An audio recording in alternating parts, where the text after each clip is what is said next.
is come our here on the YouTube platform. And we're here for entertainment's sake. Oh. Do do do do do do do do do do do do do do do.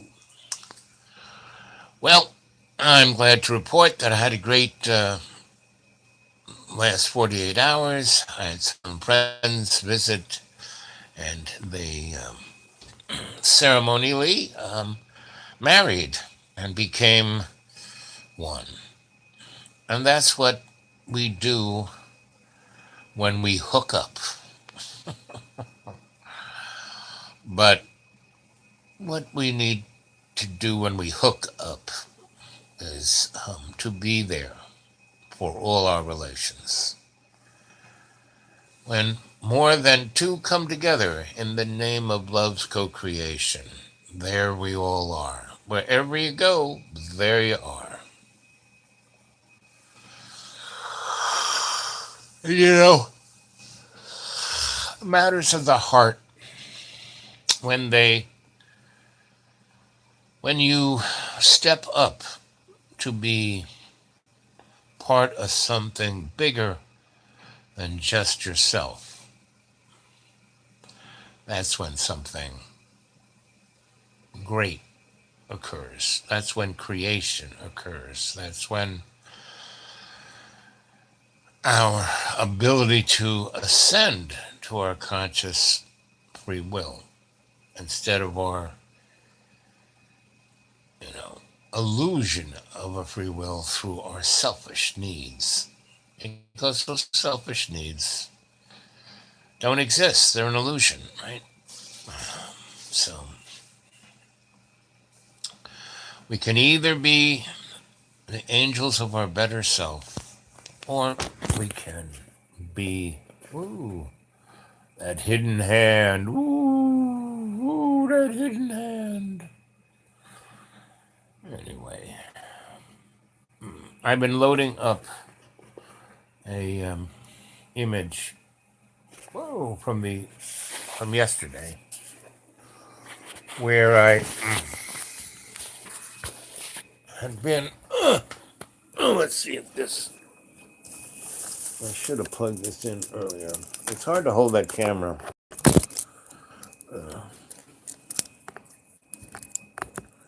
Whereas it's easier to plug this little guy in.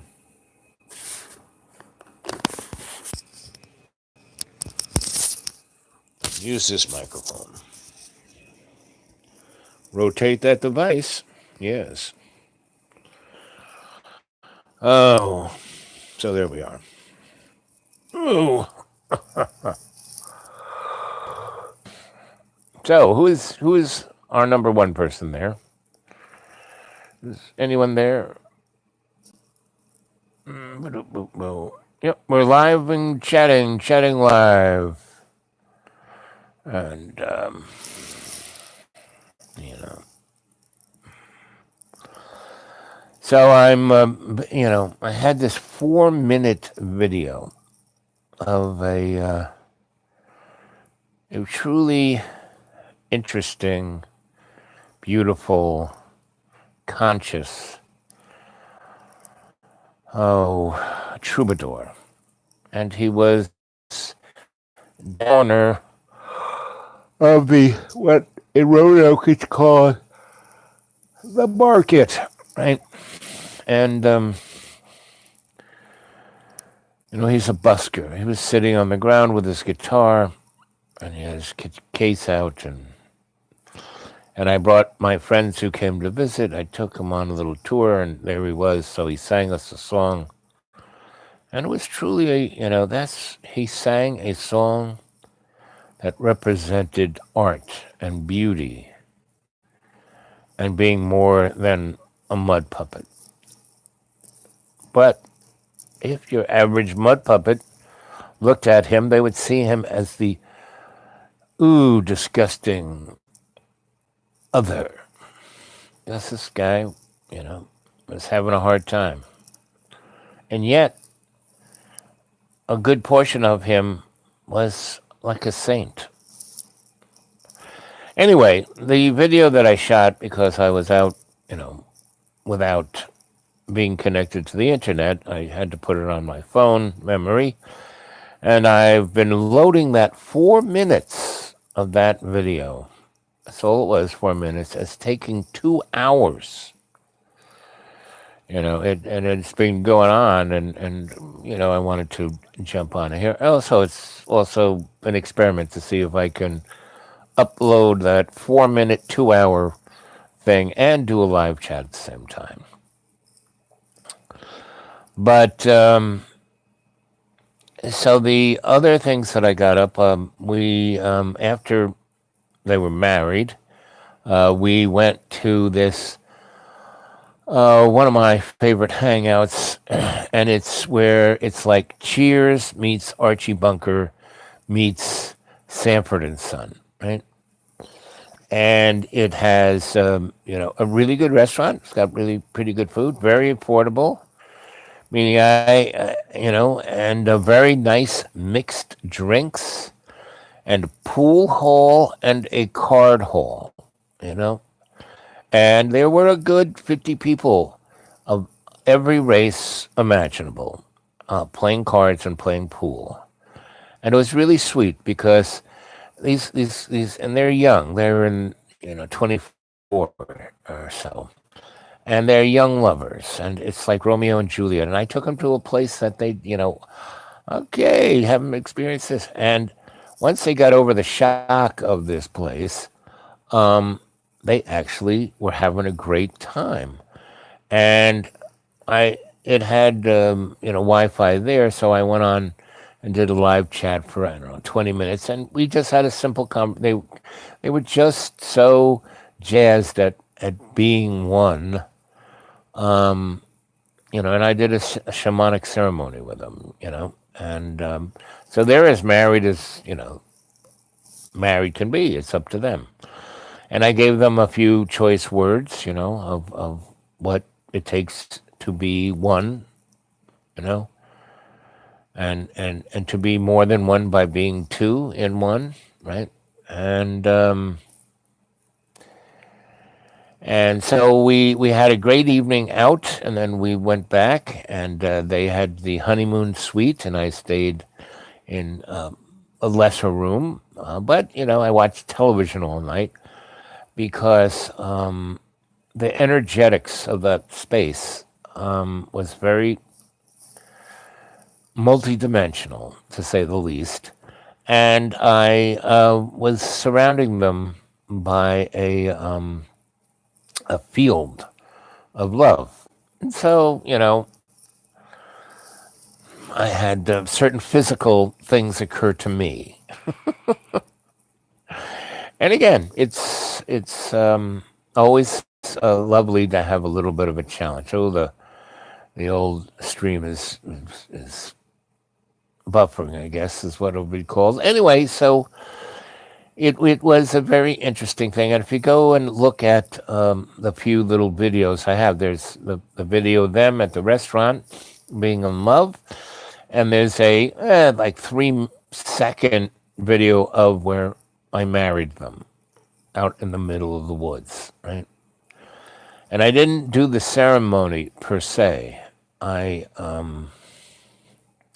just wanted to share the energetics of the space with you, and because they're part of the cadre, right? And so part of me, from that point on, every place I went, I was sharing energetically their love with everyone around them, and then having those people experience it without understanding it, and yet they would interact with the loving couple in ways that it was just so sweet, because they came up, and these all these different people of different races, species, genders came up and just wanted to be sweet to them.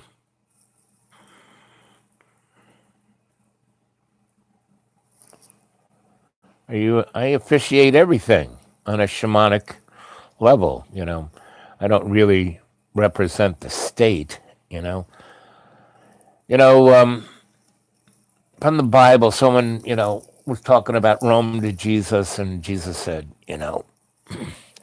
give Caesar what is Caesar's, and the rest goes to love's co-creation. And when he said that, what he was saying was that whatever Caesar's is irrelevant, because the only true truth there is love's co-creation. And so, yes, back, I don't know, 20, 30 years ago, I got a mail order, I am whatever. And yeah, they didn't say you had to like re-up every, year. So, hey, but I'm a shamanic priest, so they can do whatever paperwork they want. But yes, they were married, and they are married. I mean, boy, energetically, they're married. Sorry, that's where it is. And again, it's up to you, you know. I've been married twice, and I still have one more marriage left in me. I was told by my masters that I'd be married 3 times, right? And it said that the third time I would be way old, and I'm moving into the way old stage, right? I'm not quite, decrepit yet, but I'm definitely getting into the way old stage. And it also said that my third marriage would be one I would have a child with. Now I have 127, godchildren. I'm a godfather, and they've all turned out pretty good, I have to say. And that's because, as a parental force in those young people's lives, I led by example, and I exercised my 3 rules on them. Doctor, do no harm. Don't get involved unless you're going to have a positive outcome, and protect the innocent and move them out of harm's way, and to don't get involved unless you can learn something or teach something. So that's my motif. But so I have a third wife, and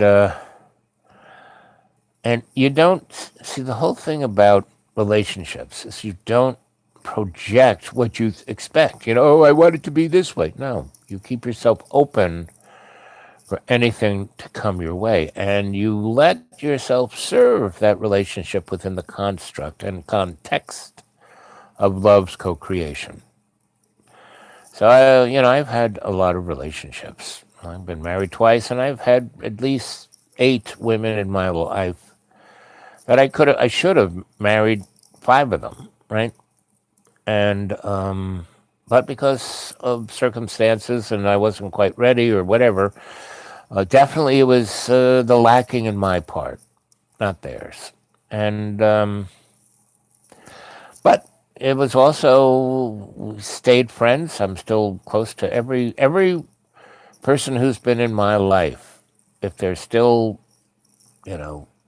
connected, if they're, I'm close to everyone, even the ones who aren't in my life, because they have orbits. They come. I have friends for 50 years. Now I have friends of 50 years that I speak to relatively regularly, 4 or 5 times a year. And I have other friends who I'm very close to for 50 years who every 10, 15, 20 to for 50 years who every 10, 15, 20, 30 years kind of circle into my, orbit. And it's amazing because when they call me up out of the blue, or I walk into them, or any of the above, it's like very interesting, because it's like I just saw them yesterday. Our conversation, there is no lacking, there is no awkwardness, right? And that's the sign of a good friend, is that there is no awkwardness. So that was last night and today. And I took them, like, it was like a tour of Roanoke. I took them to all the interesting places, that, like secret kind of places. I took them to, and every place I took them to that were like I don't want to say down under, but it was like the average tourist doesn't get to go to these places. This is a more interesting kind of place, a more, and I would just stroll in, and people, hey, Al, it's like I said, Cheers meets Archie Bunker meets Sanford and Son, and I took them all through that, and what I was trying to get across to them was the sense of connected, because most relationships, Freud said, he had this concept of the joking relationship, and he said the most toxic relationship was the one where people know each other intimately, and because people are obnoxious and annoying, and you can get pissed off at people easy, and they can do things that can drive you nuts, they leave the dishes in the sink. They, guys don't put the toilet seat down. They throw their dirty laundry on the floor. There's all kinds of things that can just drive people nuts, right? And you do stuff like, you step on, you use the, you recycle things more than most people. Oh, how do you do that? Meaning, you know, I eat food out of a dumpster because I have no money, and people throw amazing amounts of food away. And I lived in countries where a third of the population would hang out in the garbage, waiting for the garbage truck so they could get the food before it really spoiled. I lived in Brazil, where there's super rich, in all these countries I lived in, where a third of the country was living that way. A tenth of the country was living, from middle class to that 1%. And it's, it has to be perfect. It has to look this way. It has to. Anyway, so there are a lot of people who like, I can't believe you ate that. You got that out of the garbage. Oh my God. And I was, talking to the one person who actually was wearing, he was a germaphobe. And so he had a mask and a this and a that. And he was like, couldn't, can't go to a doctor, can't go to a dentist. But so he's like sick and dying. And I said, listen, buddy, wearing that mask and those gloves, washing your hand 100 times, it's good. Washing your hands is good. But the germs are all around us. And they are not, no matter what you do on a physical level, not going to stop any germs. Now, if you want to stop the germ, it's your intent and your shamanic energetics. That's why I'm alive. And so that's the two, they showed up around 11 yesterday, and they left around, about 2 this afternoon. And so I took them to all these different places and showed them all these different things, and they were all like little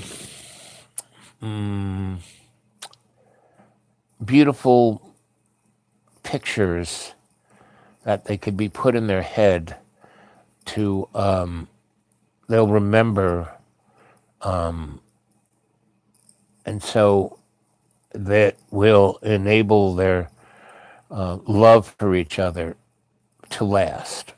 And in the process of me doing that for them, which is part of the wedding ceremony, the ceremony isn't like the officiation, isn't just like, with the power invested by me, is there anybody that says, or hold her peace, or, no, it's a longer ceremony than that. And part of it was in bringing them into situations that they experienced. And like they lost their car keys twice, Once the female lost them, I took them the photograph out in the middle of the woods, right? Well, she lost the keys somewhere out in the middle of the woods, right? And they were like, and that anxiety was the representation of like the anxiety of the relationship. So I did a little, you know, there's this great little one. If you ever lose anything, the term or the I don't like calling them spells, but what you say is, Tony, Tony, come around, something's lost, gotta be found. And what that is, when you say things, words are actions, words are deeds, words are powerful. And it's the intent you put behind them. And so you never lose anything. It's just that you can't remember where you put it, right? So when the keys fell out of her pocket, her beloved was either carrying her or holding her or something. And part of his awareness, his field, saw where those keys went. He didn't notice them. He was unconscious. He was, in a bliss bunny state, but he did it. So she was like wringing her hands, and I said, buddy, why don't you go back down the path and find the keys? And he walked. He didn't go. They walked a good 300 yards. It's not like they left the keys at the end of the 300 yards. No, the keys fell out of her pocket or whatever. In time and space, and I just visualize them being no more than a few footsteps away. And so she's like, "Oh, wait," because we were out in the middle of the woods. I mean, who's going to come open the car, right? And so I just visualized him finding it. He walked about 6 steps. He goes, "Hey, look, here they are."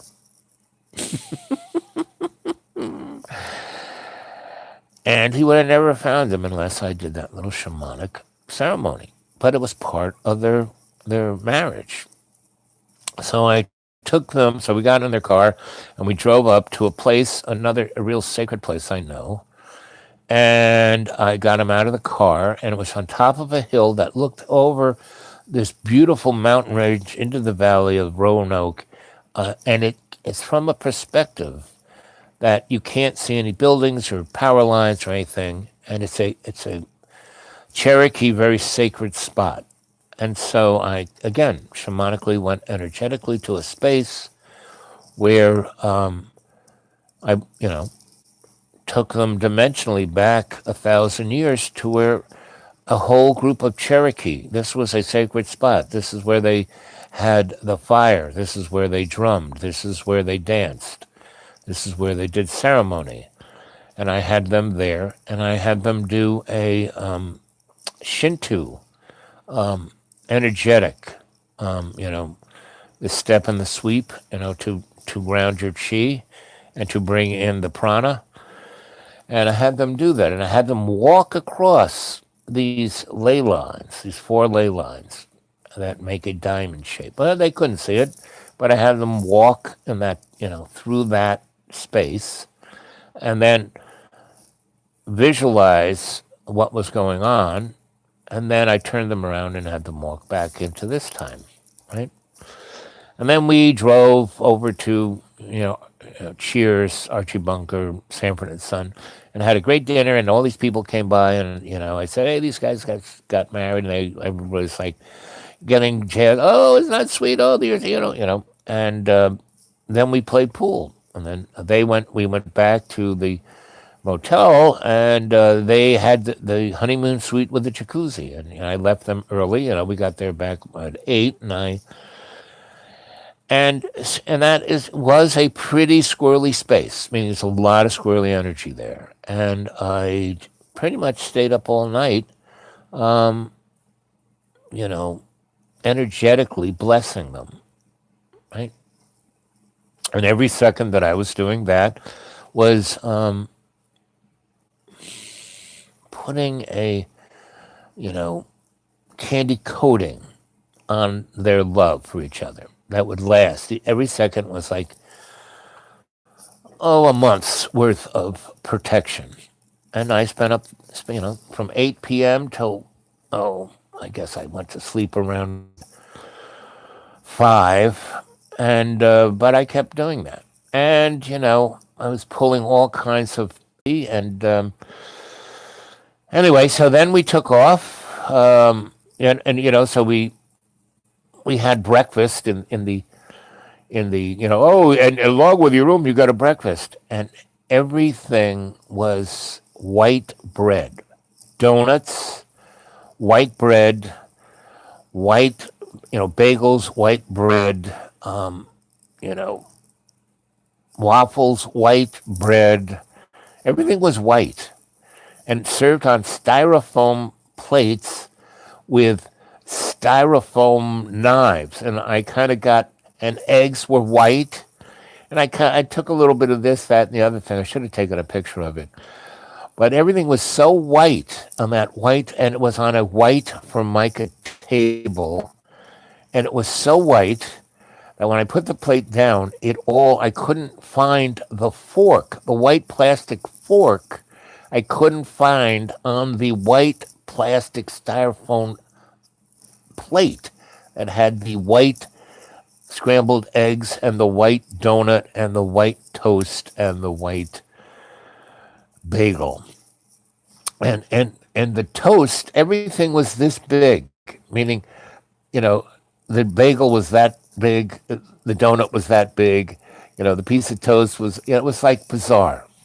And the people who were in there were really damaged folk. And there was a kid, and he had a holstered automatic weapon on his side. And this is Virginia.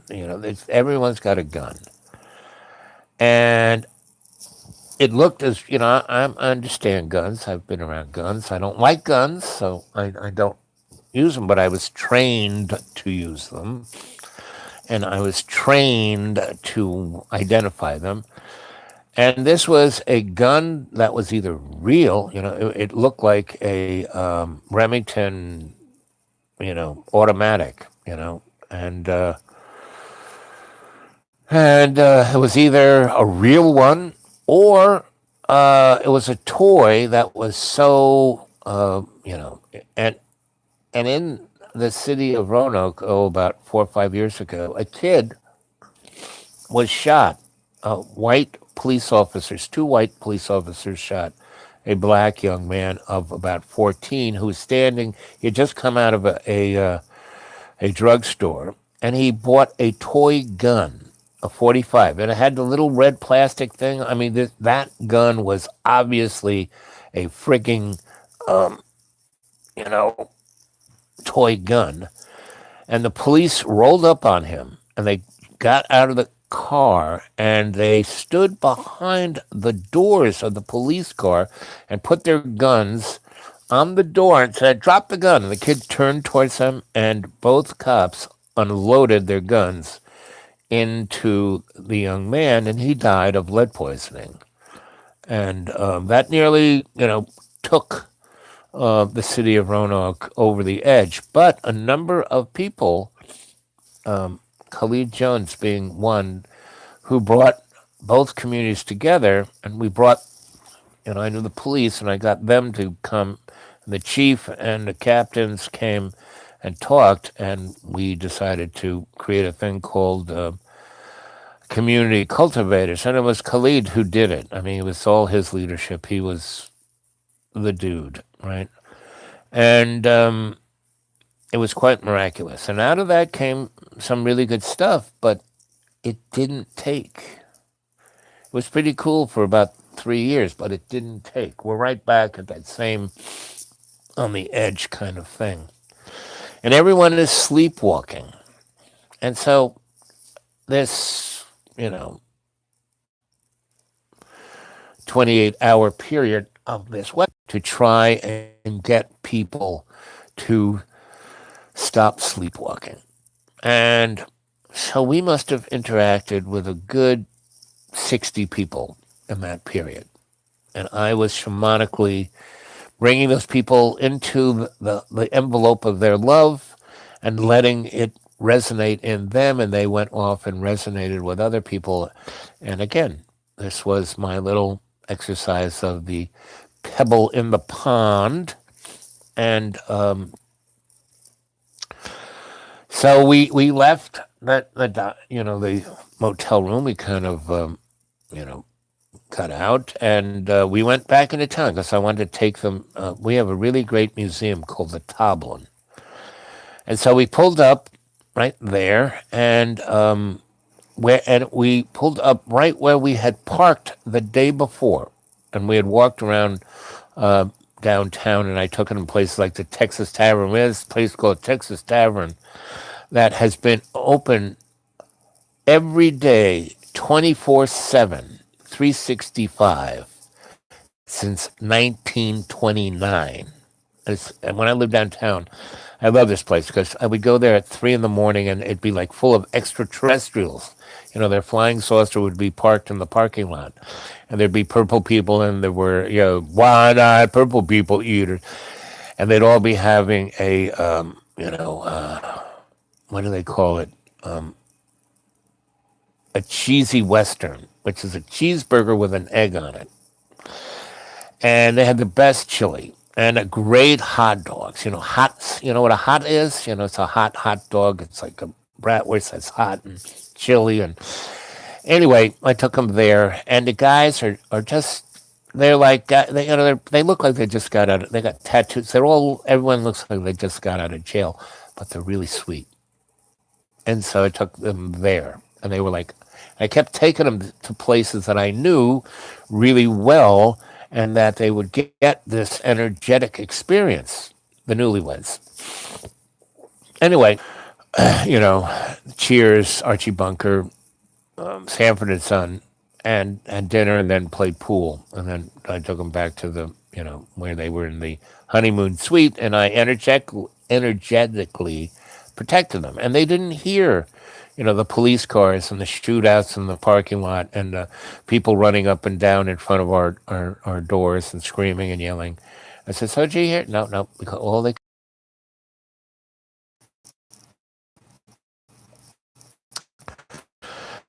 And they, I asked them in the morning, and they didn't, all they could think of was, oh, so blissful, so beautiful, we're married. Anyway, so we go back because I wanted to go to the Toblin. So we go to the Toblin, and we park right exactly where we parked the day before, and we had been strolling around Roanoke for a good 5 hours, and we got back to the car yesterday, and it was no big deal, right? So anyway, so we park there, and right where we had parked the day before, and we got out, and I said, so everyone's got the keys, right? And I said, yep. So we locked the car, and I noticed this new plaque that's right underneath the big highway. That's where we parked, right under the big highway, and right next to the Toblin.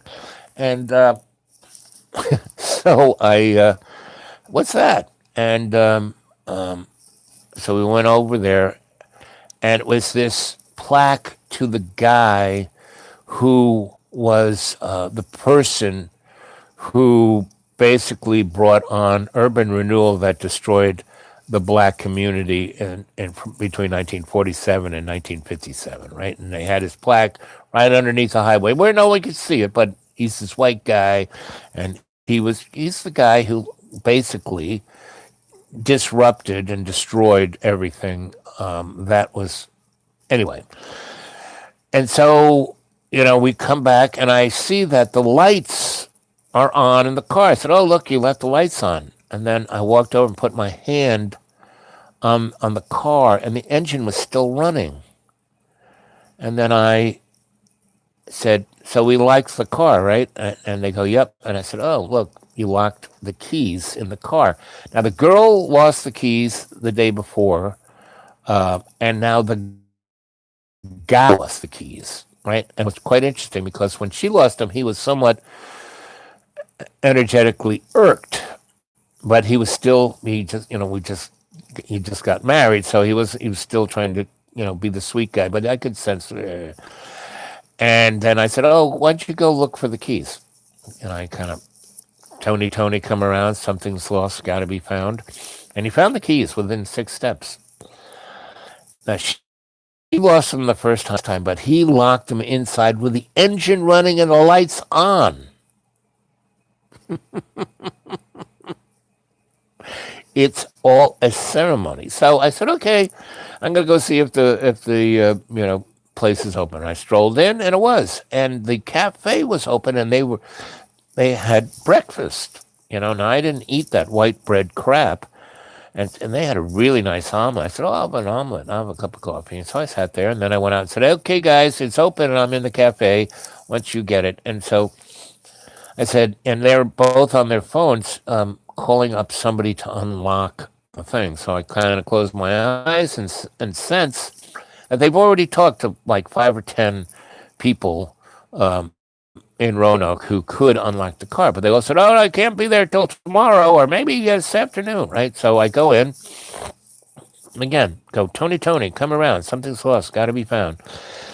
And then I meditated for a good 4 or 5 minutes, and then my omelet showed up. So I went and ate my omelet, and I'm not even finished with it. And they come in and they sit down. I said, "Oh, so what happened?" And they said, "It was pretty amazing. We found people who could come and open the car, but no one could show up.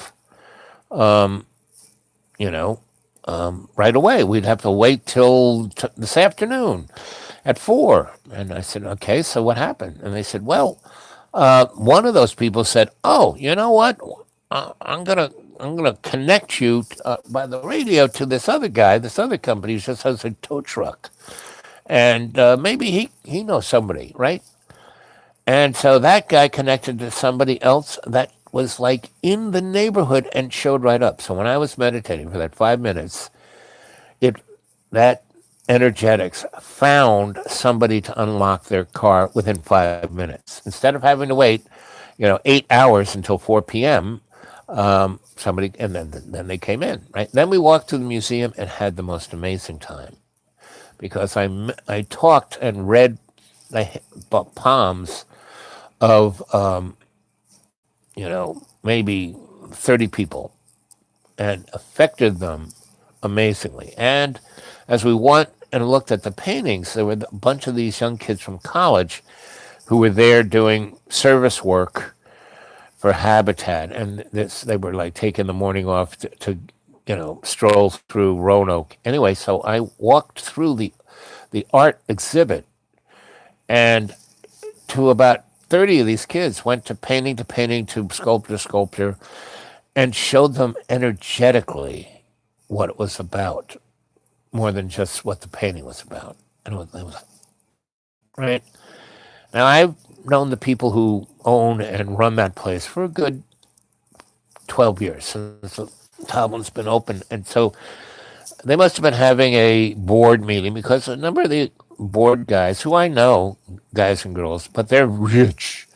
And they've known me, and the people, the family knows me, and I've read their palms and stuff at parties and things like that. And so they were like, like giving me, they don't come, "Oh, hey, how you doing?" But they kind of, like giving a, like that, and they're watching me doing what I'm doing. Now, it costs money to go see this, but because these kids were with me, I mean, the newlyweds, we just strolled through the thing and went into places you're not supposed to go in. But do, do, do, do, do. And exactly, all of the guards, they were like giving me, oh, right?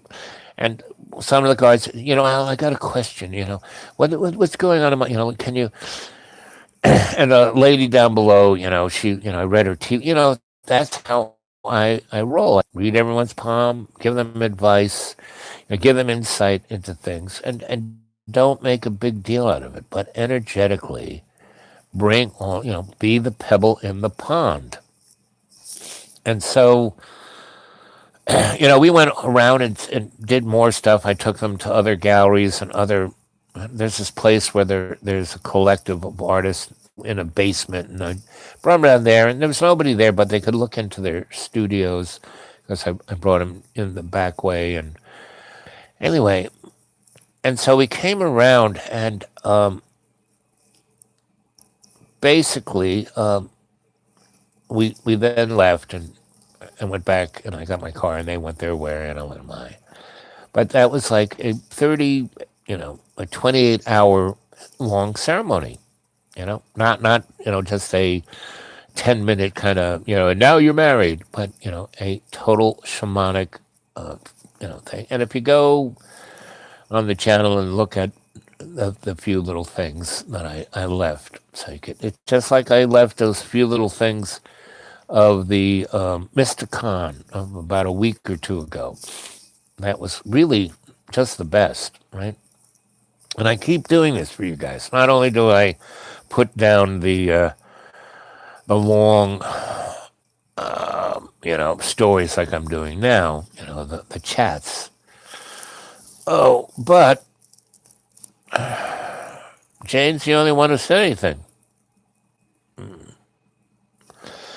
Anyway, so here we are. Oh, look at that. 41 minutes and 41 seconds. So I am going to, unless you guys want to start chatting, go and look at the stuff that I left, and I'll talk to you in the morning. Okay, so anyone want to say anything? Otherwise, I'm going to say, sweet dreams, y'all. Take it easy. Okay, it's 42, so at 42 minutes and 41 seconds, I'm going to sign off. So I hope you have a beautiful night wherever you are, and I'll speak to you tomorrow. And it's 42 minutes and 24 seconds. But I'm waiting till 42 minutes and 42 seconds. It's now 32 seconds. Right?